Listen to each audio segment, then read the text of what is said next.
But what I don't want is, and you hear it in Washington, is the idea, well, we have to stop that so we can take on our real foe, which is China. Or Iran. Or Iran. They're not our real foe in any way, shape, or form. We have issues with them. We have competition in the markets and technology, as I said, and in many things, but they're not an enemy.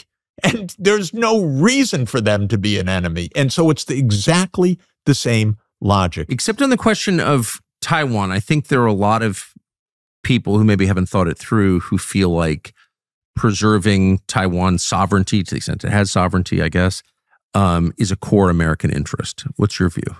The issue with Taiwan is that the United States policy, absolutely clear, it's the basis of our diplomatic relations with China, is what's called the One China policy, right? Which is that Taiwan is part of China. As everybody knows, there was a civil war in China in 1949. The losing side of the civil war, the KMT, the Kuomintang, fled in their remnants to Taiwan, Formosa, which was part of it. It was actually for a period a Japanese colony because Japan had invaded the Qing dynasty and taken Taiwan away. But it was part of China traditionally in the Qing period for centuries. But the ROC, the Republic of China, which was the losing side of the Civil War, installed themselves as a military government on the island of Taiwan off the coast of the mainland. Now, what's interesting is that the Republic of China, that is the Taiwan installed government on the losing side of the Civil War, said there's one China, but it's us. And on the other side in Beijing, they also said, yes, we agree, there's one China, but it's us.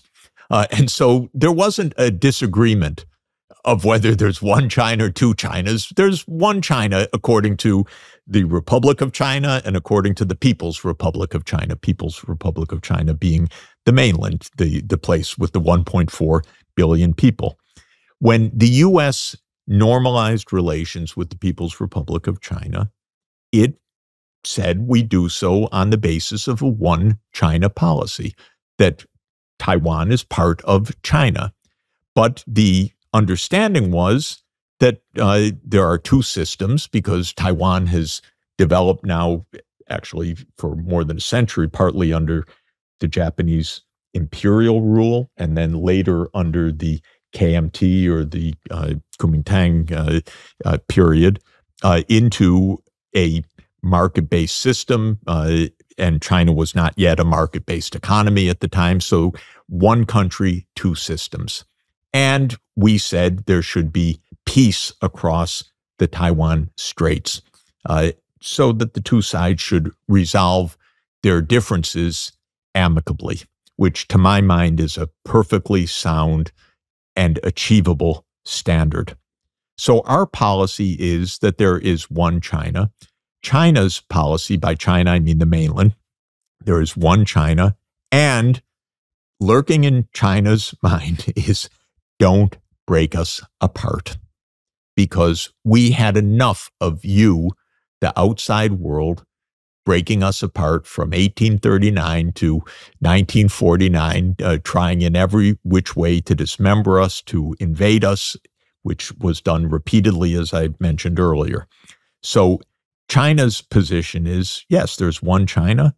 We want an amicable relationship with Taiwan.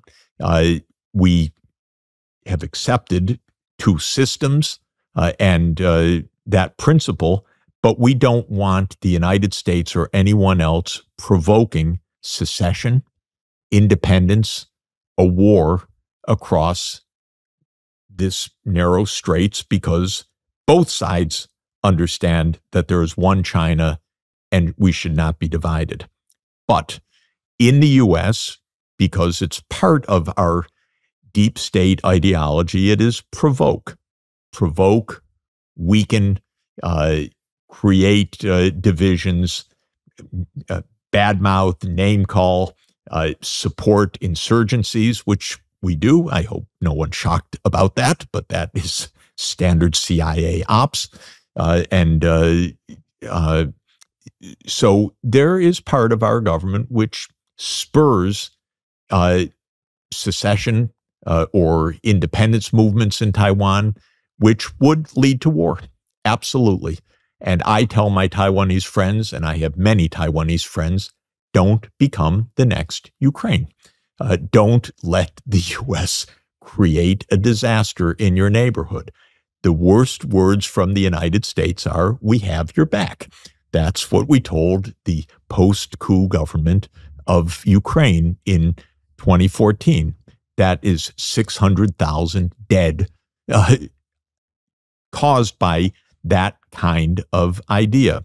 So I tell my Taiwanese friends, take a deep breath and don't be provoked into something extremely dangerous, because there are hotheads in the United States that want to provoke and that shouldn't be provoking and that provoke completely against our own diplomacy. Now, in 1982, the U.S. and China signed a communique. It's very important. People can go online and look it up.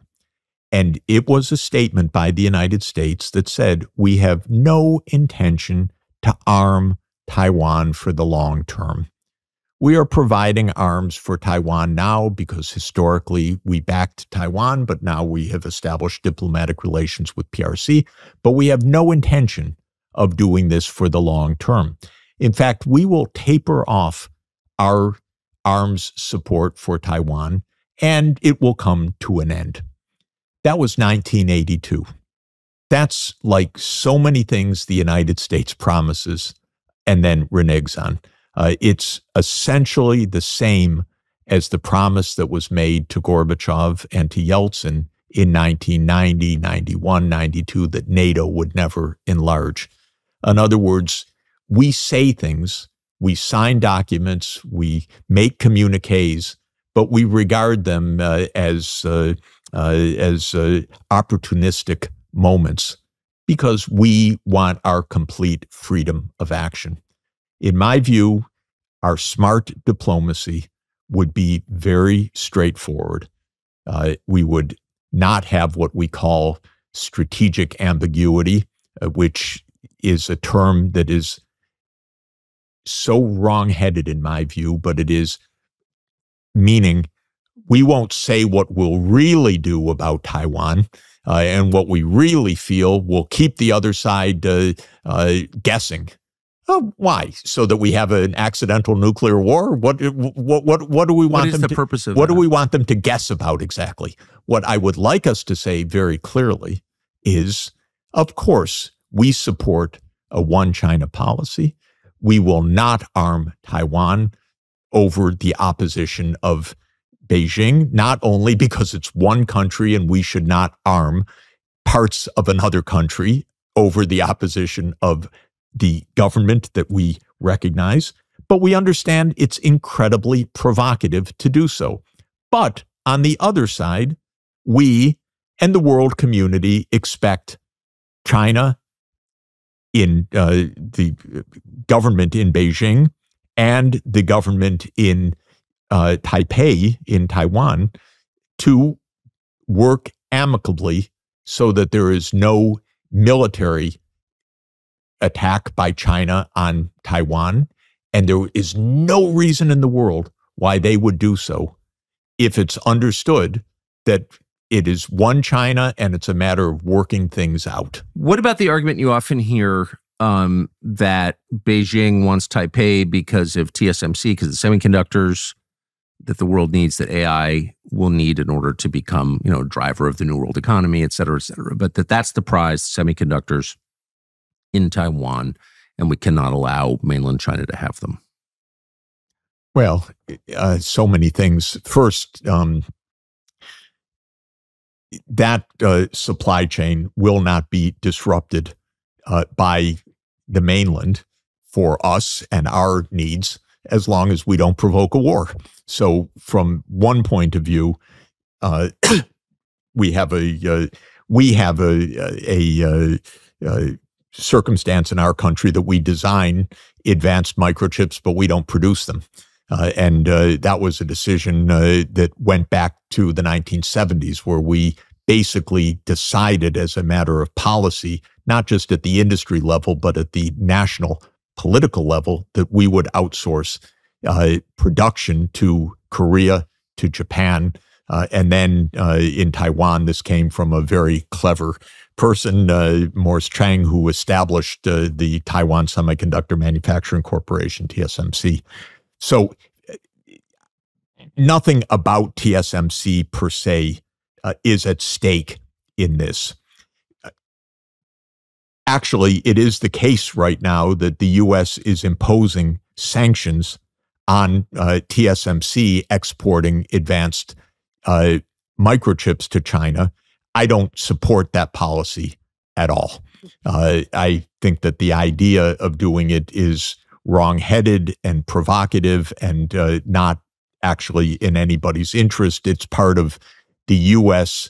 misguided attempt to, quote, contain a country that is larger, very clever, technologically sophisticated, and will engineer around these restrictions in short order. And that's my guess of, with our technology export bans, we're not really accomplishing anything except speeding up China's ability to innovate around any of the U.S. bans.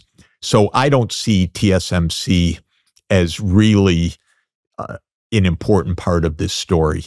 There may be people who do. I think they're wrong.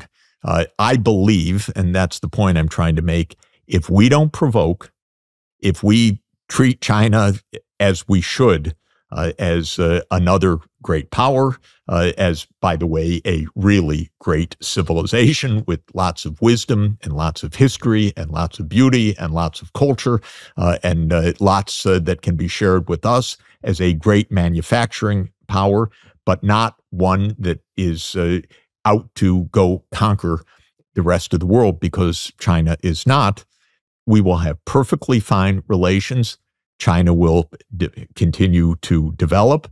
Interestingly, I think people should understand, China is now a larger economy than the United States, but not in per capita terms. It's still around a third of the U.S. per capita income level. So it's not as if we're facing some impossible threat that is about to overtake the United States. They're just trying to catch up for lost time.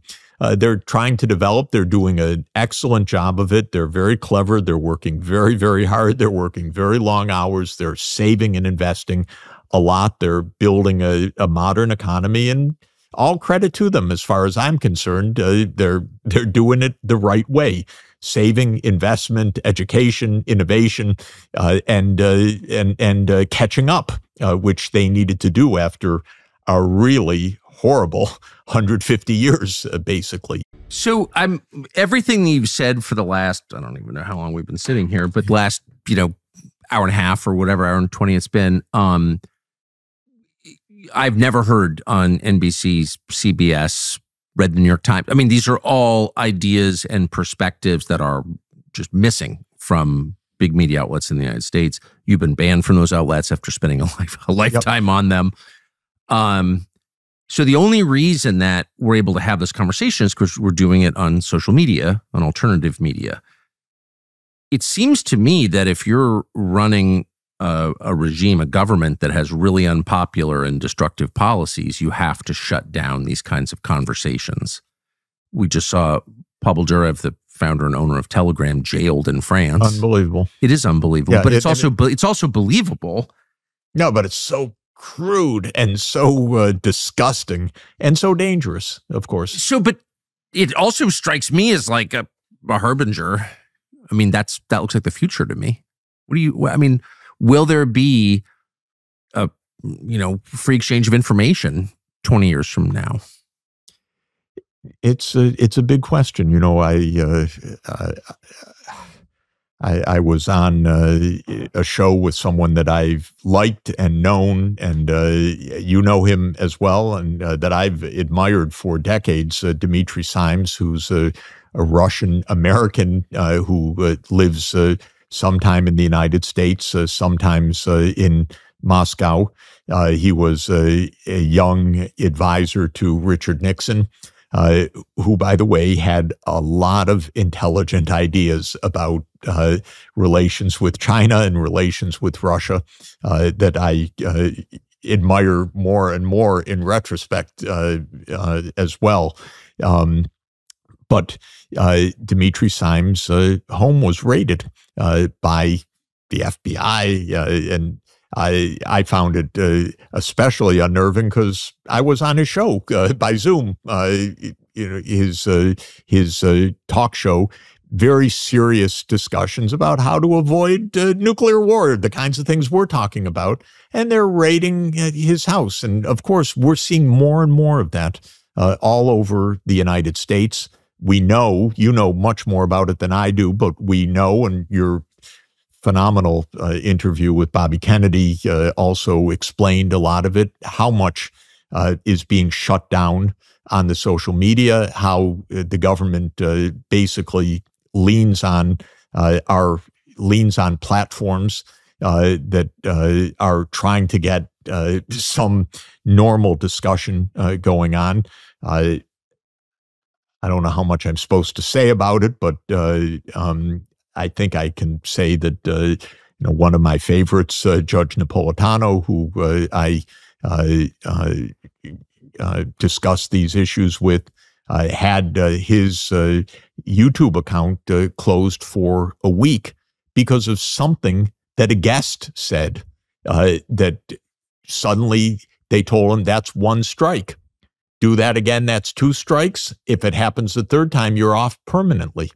This is a weird, dangerous situation we have in our country, which was founded on the principle that there is a marketplace of ideas, that you discuss things, that if you want to have a free country, you need an informed citizenry. It's absolutely fundamental. And it is completely at risk right now. If you can be punished for criticizing a regime, isn't that regime by definition a dictatorship?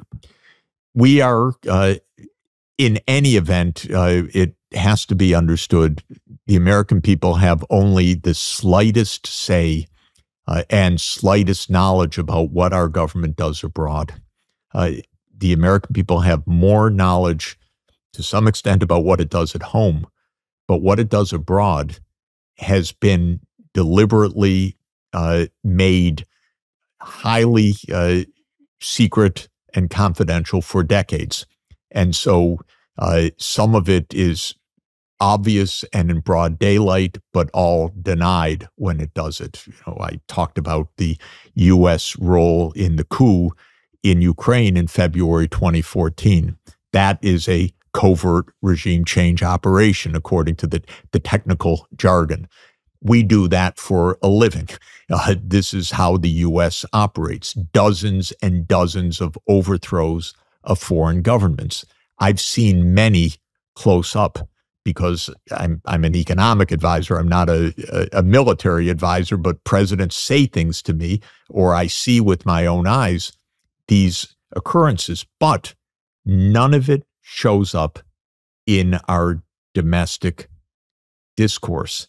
That's why that permanent state machine runs on its own to a large extent, and why it is the unique job of a president to stop it. Because I regard the job the proper job of a president is to stop the war machine. It's the number one job. If you have a president that's not mentally competent, and I think that's probably the situation with Biden right now, or not a very clever president, which may have been the situation before with Biden, or one who has bought into the military-industrial complex, they don't even know what their most basic job is. So whether it's through laziness or being pushed or being lied to by aides or being of that mindset or being of no mindset, we are a war machine. And that is not known by the American people. So the famous Eisenhower retirement speech. Yes. Which I just watched last year. The farewell year. address, January 17th, 1961. Amazing. I'm almost sure that's the date. Amazing. I'm almost sure. I've often heard it referred to, but I've never, it's on YouTube. I watched it one day on the treadmill. And I was really struck by it. It's much more intense than it is given credit for being. But he seems to suggest this began with the war, the Second World War. Do you think that's right? Well, it began with the National Security Act of 1947. It began with the creation of the CIA and the empowerment of the CIA to engage in blatantly illegal, vulgar activities, of course, including assassinations of foreign leaders, overthrows of foreign governments, and to do so on a completely secretive way, and with an agenda, of course. The agenda, which even predates 1947, it goes back to 1945, and by some accounts, even earlier, was that the CIA was the instrument to confront the Soviet Union, to defeat the Soviet Union, to overthrow the Soviet Union, to dismantle the Soviet Union, but that it was the instrument of our, we used to call it the war on communism, but what's interesting is that after communism ended, the war on Russia continued exactly the same way. Yes. So it's not really about communism. Apparently not. It's really about a big country that the U.S. resents for being a big country. That's basically what this is about. The U.S. does not like peers. And that was especially the idea. Why should we have peers? We need full spectrum dominance. We need to run things. We need to be the indispensable country. We need to be the world's only superpower. It's quite a vision. It gets you into a lot of trouble because most of the rest of the world doesn't see things the way you do. But that goes back to especially the institutional creation of the CIA, because the precursor, the OSS, was doing things during World War II. Okay, that's we were in a world war, but that kind of covert operation continued, and it became a cornerstone of American foreign policy. But it means completely secret.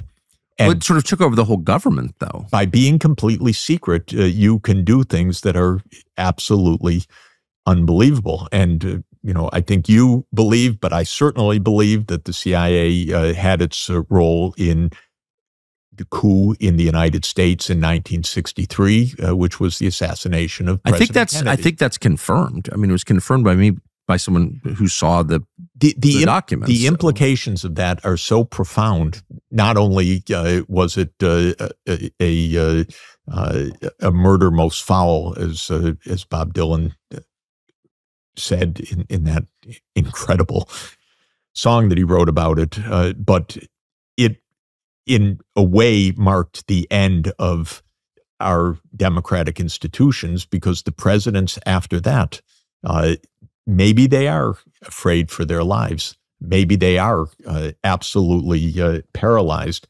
Maybe the CIA got away with something so extraordinary, a murder in broad daylight with plenty of eyewitnesses that pointed out that there was a conspiracy underway because shots were coming from different directions. And they got away with a narrative that was so absurd, so shoved down our throats that nobody believed it, but it didn't matter. And now it's 61 years later, so who talks about it? It's a footnote. So maybe they learned, we can get away with everything, including regime change in our own country. Well, what do you think of the attempted assassination of Trump? We don't know the story. It's absolutely shocking. We don't know the story. And whether we ever will know the story is like so many other things right now that are huge events. We talked briefly about COVID. I think it came out of a lab. That's one of the biggest events in history. Oh, that's so passé. Who wants to talk about that anymore? Assassination attempt on Trump. That's isn't that weeks ago? That's, that's old news. We don't even talk about that anymore. Blowing up Nord Stream, some cockamamie story. Yeah, a few people in a sailboat. Oh, it was Ukrainians. Oh, it was this. Oh, it was, this is we have no attention span. We have complete lying from the government. We have secrecy and confidentiality. So we never actually resolve any of these issues because it's very hard to have a systematic, methodical discussion where one discusses and then where there's a response. The thing that gets me about Washington is they don't feel they have to respond to anything. It's the carefree lie. But we're talking about absolutely essential issues. And that's what's missing in our discussion right now. And it is closed down systematically if you try. If you just can't discuss the things. Can I just take it? I have trouble staying on track as well. There's so many questions, but just back to Pavel Durov, yes, in jail in France right now. Is there any chance the Macron government arrested him without coordination from the Biden administration? Probably not. I think the network that people should understand, again, it's not exactly out there to go read off the shelf how it works, but the intelligence agencies are a network in and of themselves. So whether Blinken knew about this beforehand, I don't know. Did the CIA know about this? Far more likely. It's interesting when you look, for example, at negotiations, these endless, hopeless negotiations on a ceasefire in Gaza. Hopeless, by the way, because of Israeli absolute lack of interest in a ceasefire, just to say that. But when you look at when the negotiations take place, who goes? You would think it might be our diplomats. No, it's the CIA and Mossad. It's a little weird. Those are quote unquote intelligence agencies. They're doing the negotiations. That part's not hidden because you have to say, okay, Mossad and the CIA and Hamas counterparts. Why would CIA, so as if it's its own government or? As if it's the leader of our foreign policy. Exactly. I thought CIA was by charter an intelligence gathering agency. By charter, it is two things, by the way, literally by charter. It is an intelligence gathering agency and it is any other mission. That is exactly how it became the covert operations enterprise. And one more thing I think that is worth pointing out, by the way, about the CIA, because we should take note of it. There has been one and only one congressional review of the CIA, and that was 49 years ago. 1975. Next year will be the 50th anniversary of the Church Committee. And maybe President Trump and Vice President Vance, if they're in power, maybe they would call for another congressional Trump in his intro of Bobby Kennedy on this past Friday, when Kennedy endorsed him, said that he would like a commission to look into the CIA's involvement or look into the Kennedy assassination. You know, it's interesting. It was a very strange confluence that allowed that one time for the CIA to be looked into because Nixon had resigned. Ford was president, but had come directly from Congress. And so Ford had this sense in 1975 that he wasn't, directly elected president, and he respected Congress because he really came from Congress. So he actually told his chief of staff, who was Dick Cheney, let this happen, because Cheney was trying to close down church and probably could have closed down the Church Commission. But there was this odd confluence that enabled this tiny moment when the CIA operations could be reviewed. When they lifted the cover, it was horror after horror after horror, because when Church started, he didn't know that he was going to uncover a plethora of assassinations and assassination attempts and mass surveillance of the U.S. public and regime change operations and many other things. Well, that cover was put back down. As Bobby said in your interview with him, those committees in Congress that are quote unquote overseeing the CIA are the protectors to make sure that no one looks right now. But it's been 50 years, a half a century, since we've had an account of what has really gone on. Well, I see things.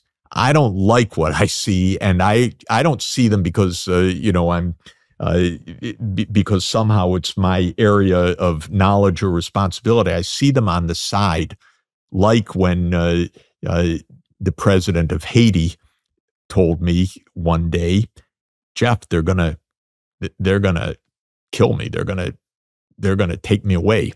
And I said, no. And I thought he was being figurative and metaphorical. And I said, no, everything's going to be all right. I'm going to help you get this loan, blah, blah, blah, blah. Of course, the upshot of it was, as usual, I was naive and they took Aristide out to an unmarked CIA plane one day as president of Haiti and flew him to the Central African Republic and deposed him. And deposed him literally in broad daylight. I mean, it was the middle of the day and the U.S. ambassador walked him out to this unmarked plane. But the interesting story for me was that I called, since I was an economic advisor a little bit and a friend, and don't like presidents getting taken out to CIA unmarked planes and flown to center of Africa, I called the reporter on the beat of the New York Times. And I said to her, could you cover this story? There's just been a coup. She said to me, my editor's not interested. My editor's not interested. That's a literal quote, because my jaw dropped, so stunned, even the phrasing of it. But the New York Times would not cover a coup in broad daylight by the CIA in Haiti when it occurred. Why do you think that is? Because these are organizations that serve the American power structure, and they are both suborned by them because they get their information from the CIA. They probably have, literal people on staff that are part of the USG in one way, and their sources and everything else, and they view it as patriotic also when the government says not a good thing to handle, and so they don't view themselves as the defenders of democracy. They view themselves as the defenders of the permanent state, and they absolutely do. So you think that the intel agencies play a role in shaping news coverage? Well, I think that there's no question at all. Some places are just literal mouthpieces of the CIA. And I don't think anyone doubts that the Washington Post is just the place where the CIA issues its statements. Sometimes, by the way, helpful, because sometimes the intelligence community wants the public to understand something. That's right. So it's not all wrong or all misinformation. No, that's absolutely true. Yeah, but of course, that is the place to go to hear what the CIA says. And the Wall Street Journal too. Yeah, it's not subtle. It's not even close. What's amazing, though, is that any counter narrative, there's no room for that in any of these papers. So then you have the CIA or the whole panoply of agencies, but acting not simply as sources, but really as masters, like they're controlling the coverage. The idea is, as I think the most important cliched word is the narrative. There needs to be a story. They control the narrative. It's like Orwell told us, he who controls the past controls the present, who controls the present, controls the future. They have to shape the past. They have to define everything. They need their narrative. And that's what these mainstream outlets do, is have their narrative. they have completely lost the idea of even one time saying, well, there's this argument, and then there's the argument on the other side, and perhaps having competing columns or trying to understand this. I think we talked last time. I tried to get 700 words in the New York Times.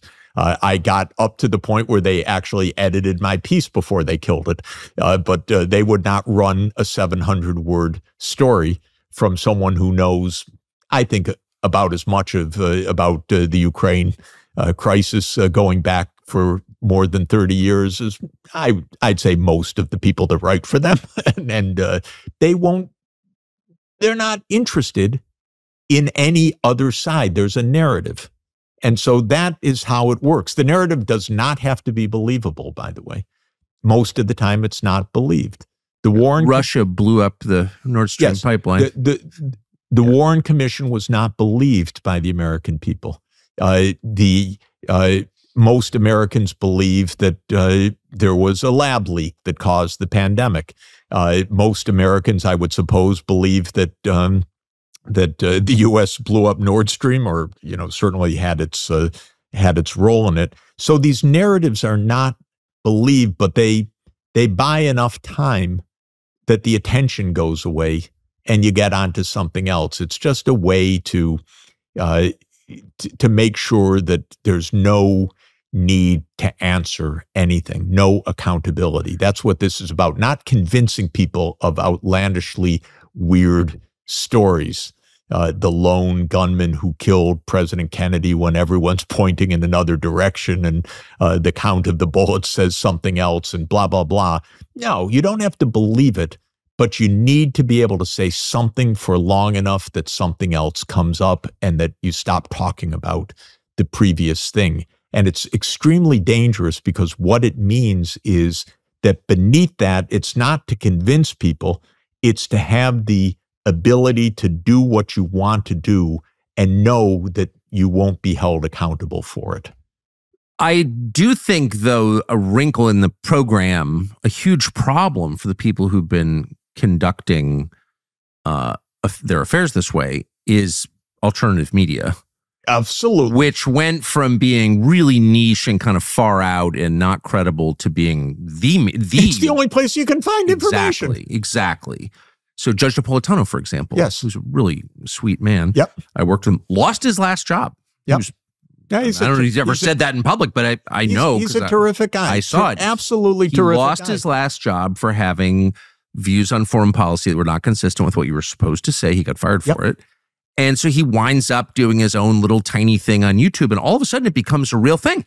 Yeah, because you talk, you reason. Exactly. He looks at evidence, and you can't find that in what used to be. Joe Rogan's like some sort of MMA fighter, comedian, sitcom actor, just starts doing this little program on something called a podcast and becomes the biggest thing in the world. So that is just that's too big a threat. Elon Musk making rockets, then buys Twitter and then opens it up. These are the amazing biggest threats they face. So, they can't allow that to continue, can they? Well, this is Surov. They just arrested. Well, Surov. That's it. Elon is a force of nature, of course, and may be able to face down the USG, but we know. And, Elon has really been very clear, very brave, and doing the right things. But we know that the other platforms are already so heavily policed and with U.S. engagement. And we heard about it government again engagement from Bobby Kennedy. And but we know it also, and we saw it with Judge Napolitano also. Here's the threat. You deviate, even a guest deviates from our narrative. You got 2 times, but the 3rd time you're off our network. Who was the guest, by the way? The guest was Pepe Escobar, who's a reporter, journalist, provocative, and I don't even know the details, but this is the threat, and I see it on many YouTube channels. They're certain words you must not say, even if you needed to define something specifically, because they'll boot you off.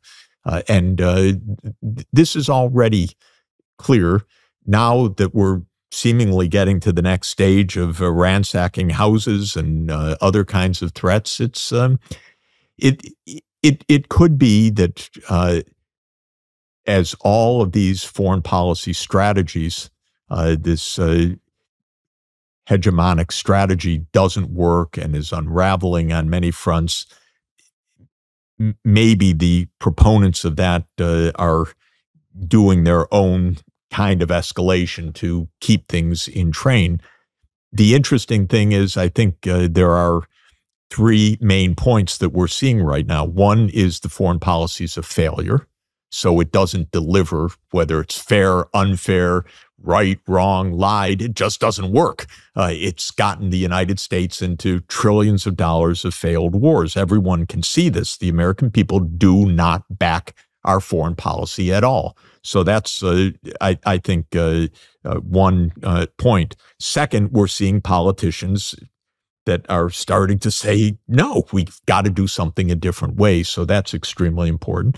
And third, we have the truth coming out in these kinds of conversations that even if the so-called mainstream media won't do it, people are tuning in, and they're tuning out of the boring pablum narratives that they don't believe of the mainstream, and that's consequential too.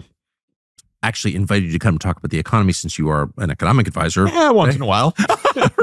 But I couldn't resist asking you about the state of the world. The state of our economy, many parts of it, but I'm really fixated on credit card debt and how high it is. It's obviously something to worry about for the people who hold it, but how big a factor is it in the health of the economy? What do you make of that? Why is it so high, highest ever? Well, I think the main thing to understand about our economy is that for the last 40 years or so, we've had two economies. We've had an economy of college grads and professionals who have done quite well, and we've had an economy of high school grads and working class that have really had a hard time, and they have a lot of debt, and they have a lot of difficulties. And we've had basically two worlds in our one nation that don't communicate very clearly with each other, and that's our basic economic reality. And so that means that things like we know that and many surveys, Fed data, which collects this kind of information, has looked at it. How many people in this country could not manage a sudden $400 emergency? Whether it's dental or some medical or prescription or something. Truck tires, and it's a huge proportion of the country. And if in my neck of the woods, it's not even known in a sense, because I live in a world of people who are earning good incomes and where things look completely different. I mean, I'm aware of it because I've written about it for decades and said, this is our challenge and our real problem, and we don't face up to it. But that's the reality.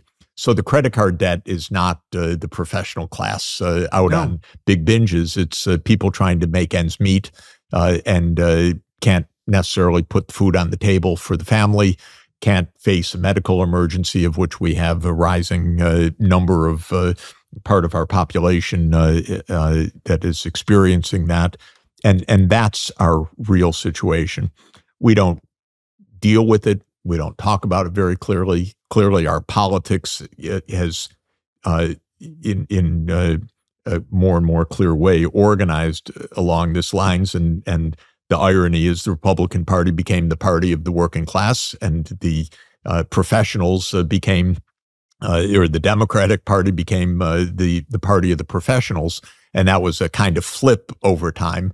But the reason is that reasons are complicated, but the basic point is that when these divisions started back in the 1970s and then really evolved after that, nothing happened in this country.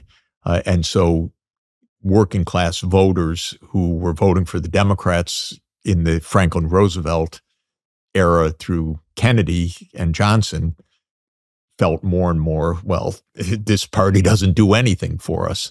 And Trump, obviously, with great political savvy, saw his entree into that in 2016, understood that reality, and took the working class out of the Democratic Party, basically. But the underlying economics of that is a country that just spread apart. It's got many different aspects of it, but the biggest divide in our country is education, educational attainment, because basically that's the underlying organizing principle for almost the whole economy, which is university, graduate, and up. You're doing well. Your incomes are going up. You're enjoying life. High school and less, you're struggling. And it shows up in so many places. It shows up in housing. It shows up in credit card debt. But it actually shows up in life expectancy, which is unbelievable. There's an 8-year gap of life expectancy between high school grads who have a life expectancy of around 75 and college grads who have a life expectancy of around 83. Can you imagine? This is two different societies. And to the point of how long you live, whether you're healthy or not. And this has been going on for decades now and completely almost ununderstood and unaddressed. And the political system more or less incapable of solving anything, unfortunately. It's interesting, though, how little anyone cares. I think these are complicated problems, very complicated problems, you suggested. Not exactly sure how to solve it, but I know that the first step is acknowledging it and caring about it. And discussing it. Discussing it. And you've been in, at least since you were an undergraduate at Harvard, in one world. Yeah. I have two. Yeah. And so I can verify, I know you can as well, that there's no conversation about this, that everyone in the world that I grew up in blames the people who were dying earlier, hates them for it, hates them for their weakness and their suffering. That just strikes me as such an ugly, vicious impulse. I don't understand it. Yeah, it's a great observation. You really can close the gates, literally on gated communities. But even if the community's not gated, we are segregated by residential area, by cities, by where we live, by rent, by cost of housing, and so on. And so you can go on like this without any real attention. And certainly, I think it's right to say that the lucky part of our society is more or less insulated, not only by how they live and where they live, and they get nice services from people who are working extraordinarily hard for extraordinarily low incomes, but the political system is paralyzed. But even the social, so we grew up in a country, you're a little bit older than I am, but we grew up in roughly the same country. There was an acknowledgement that there were people who were not as well off as you, and that was sad. Yes. Now, among affluent people, I see only race guilt. I see no economic guilt at all. And I think you can believe in capitalism or system or whatever our system is, and still feel like, gee, I feel sorry for people who are deep in credit card debt. I don't see any of that. No, this is I think exactly right. It's another part that isn't in our discussion, our discourse, and I think it's right to say that basically, the political system doesn't really want to address any of this because it's complicated. You have to pay for solutions one way or another. No one wants to pay for anything. We just run up debt. anyway, we run up, if it's not credit card debt, it's our national debt. Yes. Anyway, as we've been talking about, we're much more interested in blowing up places and overthrowing other governments than we are in addressing any of these issues. So given everything you know about the current U.S. economy and the current, guardians of it, stewards of it, what do you think the next crisis will look like? First, we're in an ongoing crisis, but it's a slow-moving crisis. So a crisis doesn't have to be an immediate event. A crisis can be a set of unsolved problems that persist and are difficult, and that, I think, has been true for a long time. Our economy does not work for half our country. Yes. That, to my mind, is a crisis. Agree. And it's not news. It's not something that started this year or under the Biden administration or under any recent administration. It's been decades. Why did it happen? It happened because I think, actually, this is another long digression, but technology changed and jobs that people used to do, good working class high school grad jobs, no longer existed. The assembly line ended except for robots. Yes. And I've toured robotic factories for 30 years. This isn't something new. Already 30 years ago, I went to a Toyota plant, probably 30 years ago. There were no people in the whole building. It was a Japanese plant, probably in the 1990s, because it was all incredibly sophisticated robots. What I found fascinating about it, by the way, was that every car that was coming off the line was custom, specification. So a truck followed by a sedan, followed by, two-seater and so on. The robots were just programmed. They could put together any different thing and the right parts would come in and it wasn't, super standardized. It was a very sophisticated plant, but it meant that the auto workers didn't have jobs. So those jobs had already gone away. Jobs in agriculture went away 75 years ago. We have 1% of our workforce provides the food for the whole country. Yes. And for a lot of the world.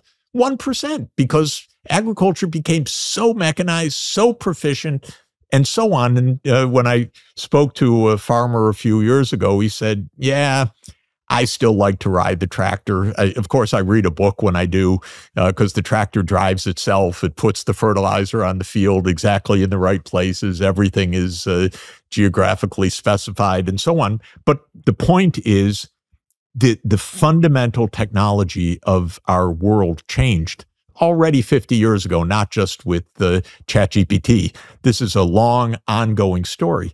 And it meant, actually, high school wasn't going to cut it for demand for workers because what was more than 20% of the workforce, which was manufacturing back in 1980 or so, is now less than 10% of the workforce. And that's not, by the way, because of China or because of Mexico. That's because of robots. That's because of automation. That's because of digital technologies. That's because of a sophisticated economy. So this trend has been deep. It's been widening for decades. It has led to two societies. The professionals are mainly in cities, and they're mainly in the Democratic Party, and they're mainly doing rather well, thank you. And the people that are in working class, well, they're in rural areas or semi-rural areas or suburban areas in many places and not doing very well. And that's been going on for a long time. And I call that a crisis. It's a crisis of our country. What do we do in response? Well, we go to war. We overthrow governments. We do all sorts of things. We call ourselves the greatest country in the world, and we let our infrastructure go to hell.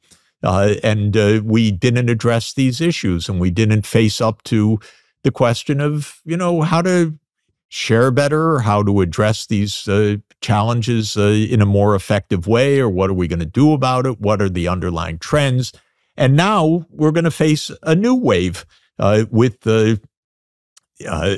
our even more remarkable artificial intelligence, which is actually going to wipe out lots more jobs.